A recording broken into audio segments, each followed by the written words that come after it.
ജയ് ഹിന്ദ്. വിരമിച്ച സൈനികൻ യൂട്യൂബ് ചാനലിലേക്ക് ഏവർക്കും സ്വാഗതം. ആയുഷ്മാൻ ഭാരത് പ്രധാനമന്ത്രി ജൻ ആരോഗ്യ യോജന അനുസരിച്ച് 70 വയസ്സായവർക്ക് 5 ലക്ഷം രൂപ പ്രതിവർഷം ചികിത്സാ സഹായം ലഭിക്കുന്നു. വിമുക്ത ഭടന്മാർക്കും ആശ്രിതർക്കും ഈ പദ്ധതിയുടെ പ്രയോജനം ലഭിക്കുമോ? രജിസ്റ്റർ ചെയ്താൽ സംഭവിക്കാവുന്ന പ്രശ്നങ്ങൾ എന്തെല്ലാം? ആരൊക്കെ ഇതിൽ രജിസ്റ്റർ ചെയ്യണം? ഇതിൻ്റെ വിശദാംശങ്ങളാണ് ഈ വീഡിയോയിൽ. കേന്ദ്ര ഗവൺമെൻറ് ഒക്ടോബർ 29 പ്രഖ്യാപിച്ച 70 വയസ്സായവർക്ക് വളരെ പ്രയോജനപ്രദവും പ്രതിവർഷം 5 ലക്ഷം രൂപ വരെ ചികിത്സാ സഹായമായി ലഭിക്കാവുന്ന ഒരു പദ്ധതിയാണിത്. ചികിത്സാ ചെലവിൻ്റെ 60% കേന്ദ്ര സർക്കാരും 40% സംസ്ഥാന സർക്കാരുമാണ് നൽകുന്നത്. 70 വയസ്സായവർക്ക് തികച്ചും സൗജന്യമായി ലഭിക്കുന്ന ഒരു ഇൻഷുറൻസ് സ്കീം ആണിത്. ഇനി നമ്മൾ വിമുക്ത ഭടന്മാരും ആശ്രിതരും ഈ സ്കീമിൽ രജിസ്റ്റർ ചെയ്യേണ്ട ആവശ്യമുണ്ടോ എന്ന് മനസ്സിലാക്കാം. വിമുക്ത ഭടന്മാർക്കും ആശ്രിതർക്കും ഡിഫൻസ് സിവിലിയൻസിനും ഈ സ്കീമിൽ ചേരാൻ സാധിക്കുമെങ്കിലും ചിലർക്ക് ഇതിൽ രജിസ്റ്റർ ചെയ്യുന്നത് വഴി ഗുണത്തേക്കാളേറെ ദോഷമാണ് സംഭവിക്കുക. അത് ആർക്കൊക്കെയെന്ന് മനസ്സിലാക്കാം.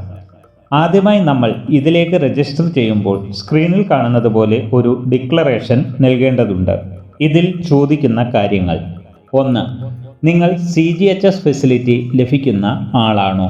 2. നിങ്ങൾ Ayushman central armed police force facility ലഭിക്കുന്ന ആളാണോ? 3. നിങ്ങൾ ECHS ഫെസിലിറ്റി ലഭിക്കുന്ന ആളാണോ? 4. നിങ്ങൾ ഏതെങ്കിലും സ്റ്റേറ്റ് സെൻട്രൽ ഗവൺമെൻറ് ഇൻഷുറൻസ് സ്കീമുകളിൽ അംഗമാണോ? ഇതിൽ നമ്മൾ ECHS ഫെസിലിറ്റി ലഭിക്കുന്ന ആളാണെന്ന് സെലക്ട് ചെയ്താൽ സ്ക്രീനിൽ കാണുന്ന മെസ്സേജ് കാണാൻ സാധിക്കും. നിങ്ങൾ സെൻട്രൽ ഗവൺമെൻറ്റിൻ്റെ ഇൻഷുറൻസ് സ്കീമിൽ അംഗമാണ് എങ്കിലും നിങ്ങൾ ആയുഷ്മാൻ ഭാരത് പ്രധാനമന്ത്രി ജൻ ആരോഗ്യ യോജനയുടെ 70 വയസ്സിന് മുകളിലുള്ളവരുടെ സ്കീമിൽ ചേരാൻ ആഗ്രഹിക്കുന്നുവെങ്കിൽ നിലവിലുള്ള സ്കീമിൽ നിന്നും പുറത്താക്കപ്പെടുന്നതാണ്. അതിനുശേഷം പഴയ സ്കീം, അതായത് ECHS സ്കീമിലേക്ക് തിരിച്ചു പോകാൻ കഴിയില്ലെന്നും ദയവായി ശ്രദ്ധിക്കുക. ഇതാണ് ആ മെസ്സേജ്.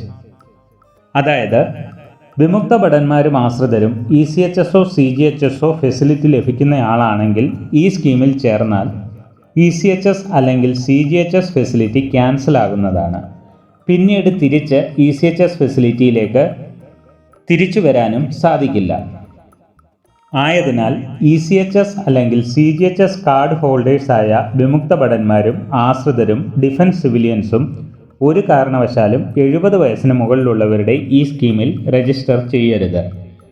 ECHS CGHS ഫെസിലിറ്റി ലഭിക്കാത്തവർ, അതായത് ECHS CGHS കാർഡ് എടുത്തിട്ടില്ലാത്തവർ 70 വയസ്സ് കഴിഞ്ഞാൽ മുകളിൽ പറഞ്ഞ സ്കീമിൽ രജിസ്റ്റർ ചെയ്യാവുന്നതാണ്. വീഡിയോ ഇഷ്ടപ്പെട്ടാൽ ലൈക്കും സബ്സ്ക്രൈബും ചെയ്യുക, സുഹൃത്തുക്കൾക്ക് ഷെയർ ചെയ്യുക. മറ്റൊരു വീഡിയോയിൽ വീണ്ടും കാണാം. ജയ് ഹിന്ദ്, വന്ദേ മാതരം.